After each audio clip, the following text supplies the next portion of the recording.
Welcome to study insane.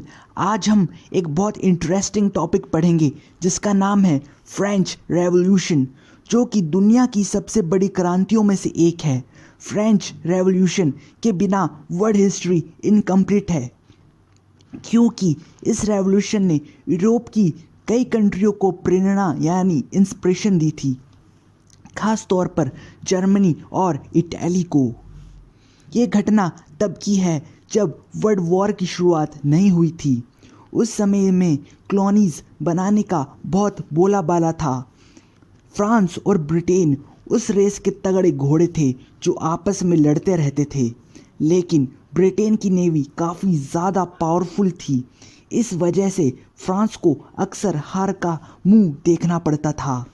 France ने इतने सारे पैसे लड़ाई में लुटा दिए कि वहाँ के लोग गरीब से गरीब होते गए और फ्रांस कर्ज में डूब गया।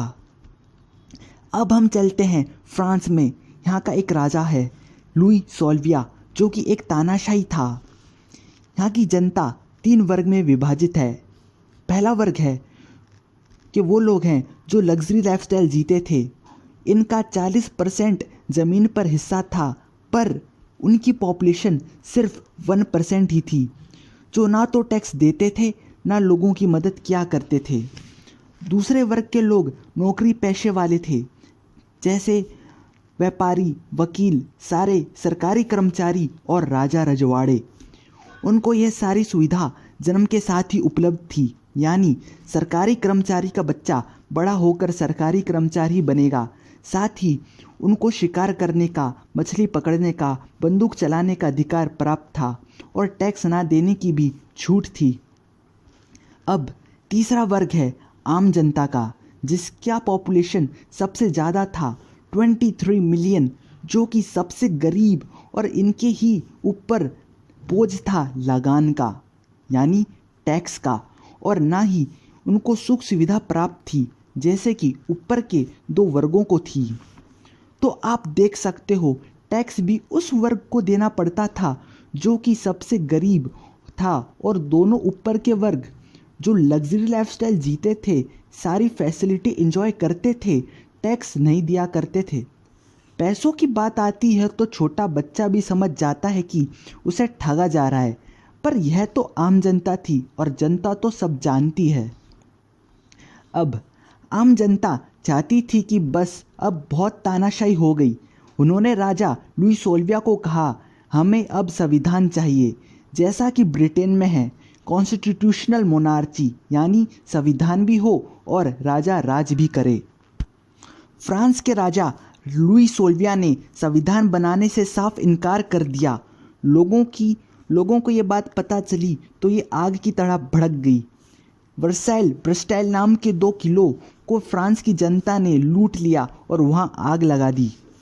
फिर राजा लुई सोल्विया को वहां की जनता ने पकड़ लिया और राजा से संविधान लिखवाया। पर दुख की बात यह है कि उस संविधान में औरतों को कोई अधिकार नहीं दिया गया। लुई सोल्विया को समझ में आ गया कि जनता पागल हो गई है। उसने भागने की कोशिश की और पड़ोसी देशों से मदद मांगी, जैसे ऑस्ट्रिया और पर्सिया। गौरतलब है कि ऑस्ट्रिया लुई सोल्विया का ससुराल था। यह बात पूरे फ्रांस में आग की तरह फैल गई कि राजा लुई सोल्विया ने पड़ोसी देशों से फ्रांस के खिलाफ मदद मांगी है। इस बात पर वहाँ की जनता ने लुई सोल्विया को पीट पीट के उसकी जान ले ली। इसी दौरान एक नेता उभर के जनता के सामने आया, जिसका नाम था मैक्सविलियम रॉबेस्पियर। इसने फ्रांस की जनता का भरोसा जीत लिया, संविधान को अपने हाथ में ले लिया। मैक्सविलियम रॉबेस्पियर के कार्यकाल को रेंज ऑफ टेरर भी कहा जाता है, क्योंकि इसने हजारों बेगुनाह लोगों की जान ले ली और सारे चर्च को तोड़वा दिया था। फ्रांस की बेकाबू जनता मैक्सविलियम रॉबेस्पियर को पलटा दिया, उसकी पीट पीट कर जान ले ली। इस तरह से मैक्सविलियम रॉबेस्पियर का भी अंत हो गया और फ्रांस में डायरेक्टरी रूल शुरू हो गया। उसी दौरान एक जवान सैनिक जनता का मसीहा बनकर आया, जिसका नाम था नेपोलियन बोनापार्ट। नेपोलियन ने टेरिटरी रूल ख़त्म कर दिया और सत्ता अपने हाथ में ले ली।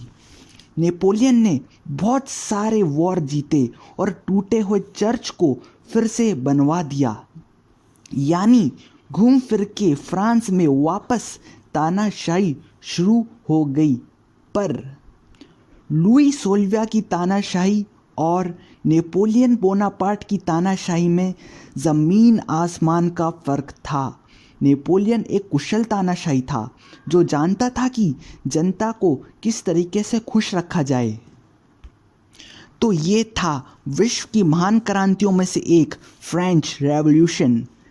पर कुछ लोग कहते हैं कि फिलोसोफर ने जनता को इन्फ्लुएंस किया रेवोल्यूशन करने के लिए, पर ये कहना बिल्कुल गलत है, क्योंकि फ्रेंच रेवोल्यूशन वहाँ की असमानता, गरीबी और शोषण यानी एक्सप्लॉयटेशन की वजह से हुआ था।